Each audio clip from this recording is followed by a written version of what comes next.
दोस्तों, अगर आपको आईपीओ में पैसा लगाना पसंद है और हाल के दिनों में आए आईपीओ में पैसा लगाने से चूक गए हैं या फिर पैसा तो लगाए लेकिन अलाउट नहीं हुआ है, तो आपके लिए अच्छी खबर है। आरके स्वामी का आईपीओ 4 मार्च को खुल रहा है। तो इस एपिसोड में मैं आपको आरके स्वामी और उसके आईपीओ के बारे में बताएंगे, साथ ही बताएंगे कि आईपीओ में पैसा कैसे लगाते हैं, आईपीओ में पैसा लगाकर पैसा कैसे कमाते हैं और आईपीओ क्या होता है, इन सब बातों के बारे में भी बताएंगे। लेकिन सबसे पहले मैं आप सबसे गुजारिश करता हूं कि अगर आप चैनल के लिए नए हैं तो सब्सक्राइब कर लीजिए, वीडियो को ज्यादा से ज्यादा शेयर कीजिए ताकि ज्यादा से ज्यादा लोगों तक जानकारी पहुंचे। तो चलिए आगे बढ़ते हैं। दोस्तों, जिस भी कंपनी के आईपीओ में पैसा लगाना चाहते हैं, सबसे पहले उस कंपनी के बारे में जानना जरूरी होता है। कहीं पर भी पैसे लगाकर पैसे कमाने का एक नियम है, पहले जहां पैसा लगा रहे हैं उसके बारे में जानिए, फिर पैसा लगाइए। तो पहले कंपनी की बात कर लेते हैं। तो कंपनी विज्ञापन और मार्केटिंग सेक्टर से जुड़ी हुई है, 1973 से कारोबार कर रही है। हंसा ग्रुप की कंपनी है आरके स्वामी। वित्त वर्ष 2023 में कंपनी ने ग्राहकों के 818 क्रिएटिव कैंपेन पब्लिश किए। कंपनी सर्वे का भी काम करती है। फिलहाल देश के 12 शहरों में कंपनी के दफ्तर हैं। अब कंपनी के आईपीओ के बारे में जान लेते हैं और फिर से कंपनी की बात करेंगे। तो आईपीओ 4 मार्च को खुलेगा और 6 मार्च को बंद हो जाएगा, यानी आवेदक 4 मार्च से लेकर के 6 मार्च तक आरके स्वामी के आईपीओ में आवेदन कर सकते हैं। इस इशू का प्राइस बैंड 270 रुपया से लेकर के 288 रुपया प्रति शेयर है, जबकि फेस वैल्यू 5 रुपया प्रति शेयर है। 50 शेयरों का एक लॉट होगा, मतलब निवेशकों को कम से कम 50 शेयर खरीदने होंगे, यानी ऊपरी कीमत पर 50 × 288 यानी 14,400 रुपये निवेश करने होंगे कम से कम। रिटेल व्यक्तिगत निवेशक अधिक से अधिक 13 लॉट यानी 650 शेयर खरीद सकते हैं।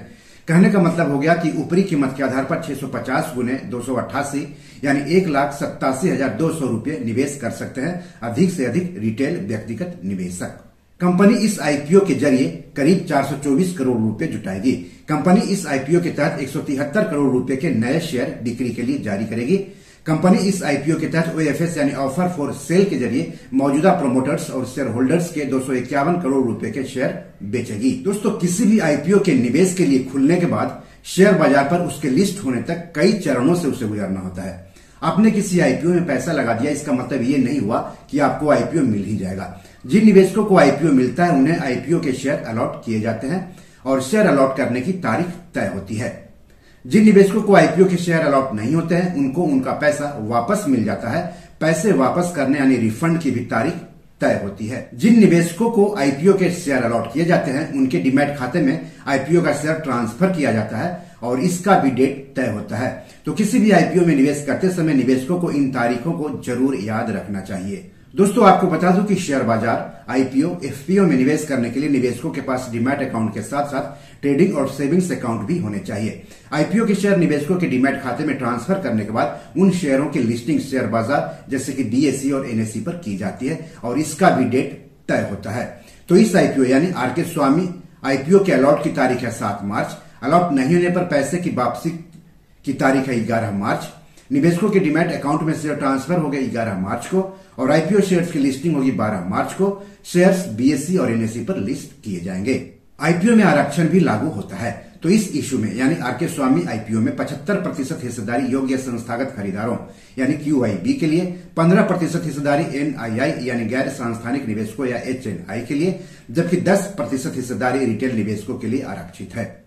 इस आईपीओ का बुक रनिंग लीड मैनेजर्स है एसबीआई कैपिटल, आईआईएफएल सिक्योरिटीज और मोतीलाल ओसवाल इन्वेस्टमेंट एडवाइजर्स, जबकि रजिस्ट्रार है कैफिन टेक्नोलॉजीज। कंपनी इस आईपीओ के तहत नए शेयरों की बिक्री से मिले पैसों का इस्तेमाल कहां कहां करेगी यह भी जानना जरूरी है। तो आरके स्वामी नए शेयरों की बिक्री से मिली रकम का इस्तेमाल पहला, कंपनी की कार्यशील पूंजी आवश्यकताओं के वित्त पोषण यानी फंडिंग में करेगी।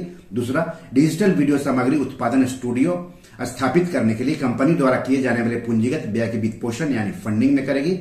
तीसरा, कंपनी के आईटी बुनियादी ढांचे के विकास और सामग्री सहायक कंपनियों हंसा रिसर्च और हंसा कस्टमर इक्विटी में निवेश के वित्त पोषण यानी फंडिंग में करेगी। चौथा, कंपनी के नए ग्राहक अनुभव केंद्र और कंप्यूटर सहायता प्राप्त टेलीफोनिक साक्षात्कार केंद्र की स्थापना के लिए वित्त पोषण यानी फंडिंग में करेगी। और पांचवा, सामान्य कारपोरेट उद्देश्यों के लिए करेगी। फिर से कंपनी की बात कर लेते हैं। तो कंपनी के ग्राहकों में शामिल कंपनियां हैं Aditya Birla Sun Life AMC, Cera sanitaryware, doctor Reddy's laboratories, EID Parry, Fujitsu General India private limited, Gemini edibles and fats India limited, Havells India, Hawkins cookers, Himalaya wellness, Hindustan petroleum corporation limited, ICICI Prudential life insurance company, IFV industries, Mahindra and Mahindra limited, oil and natural gas corporation limited, Royal Enfield जो कि Eicher motors की सहयोगी कंपनी है, Shriram finance, Tata Play, UltraTech cement और union bank of India. तो काफी जानी मानी कंपनियां आरके स्वामी की ग्राहक हैं। शेयर बाजार में किसी भी शेयर या IPO में निवेश करने से पहले अपने वित्तीय सलाहकार से जरूर बात कर लें। ऐसा नहीं करने पर आपको आर्थिक रूप से नुकसान उठाना पड़ सकता है। तो अगर आपने रिस्क और रिटर्न को ध्यान में रखते हुए इस IPO यानी आरके स्वामी IPO में निवेश करने का फैसला कर लिया है, तो जान लेते हैं कि किसी भी IPO में निवेश कैसे करते हैं। Share market, rights issue, IPO, FPO में निवेश करने के लिए सेविंग्स अकाउंट के अलावा ट्रेडिंग और डीमैट अकाउंट भी होने चाहिए निवेशकों के पास।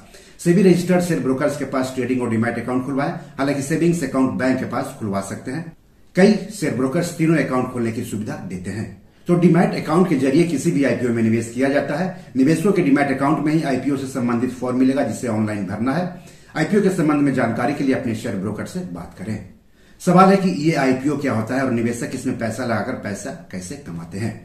IPO यानी इनिशियल पब्लिक ऑफरिंग, हिंदी में इसको आरंभिक सार्वजनिक निर्गम यानी आरंभिक सार्वजनिक पेशकश कहते हैं।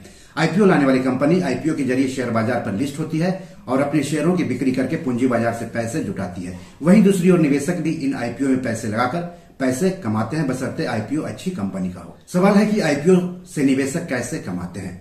IPO के शेयर जिस कीमत पर निवेशकों को अलॉट होते हैं, अगर शेयर बाजार पर लिस्ट होने के बाद उन शेयरों की बाजार कीमत अलॉट हुई कीमत से अधिक होती है तो वही निवेशकों की कमाई होती है या रिटर्न होता है। मान लीजिए आपको किसी IPO के शेयर 100 रुपया प्रति शेयर के हिसाब से अलॉट हुए। शेयर बाजार में लिस्ट होने के बाद उन्हीं शेयरों की बाजार कीमत अगर 150 रुपये प्रति शेयर पर पहुंच गए तो जो 50 रुपया है वही प्रति शेयर कमाई है। तो बी योर मनी मैनेजर में आज इतना ही।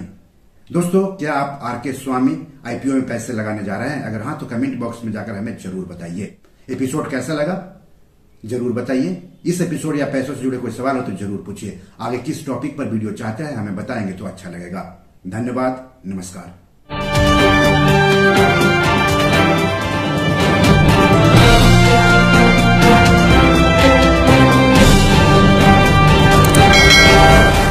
दोस्तों, ये मेरी 7 किताब है जो कि amazon.com पर पब्लिश है। आप इसे डाउनलोड करके पढ़ सकते हैं।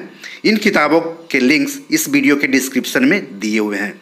इन 7 किताबों में से 5 किताब मनी मैनेजमेंट पर है, यानी पैसा निवेश करके अधिक पैसा कैसे कमाएं पर आधारित है।